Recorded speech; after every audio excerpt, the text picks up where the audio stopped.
Welcome. In today's video, we'll guide you through the straightforward process of deleting a space on Gmail. If you found that a particular space is no longer serving your needs, don't worry. We'll break it down into simple steps so you can declutter your Gmail with ease. First, grab your Android device and open the Gmail app. Once you're in, look towards the bottom of your screen. You'll see a chat tab. Tap on that. It will lead you to all your chats and spaces. Now, find the space you want to delete and open it up. Once you're inside, take a look at the top of the screen. You should see the space name. Tap on that to proceed to the next step. After tapping the space name, you will see the option to delete.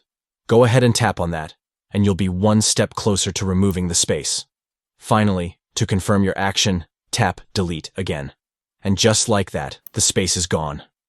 This process not only helps you stay organized, but also ensures that your Gmail experience remains hassle-free. If you found this video helpful, make sure to like, subscribe, and hit that notification bell for more tips.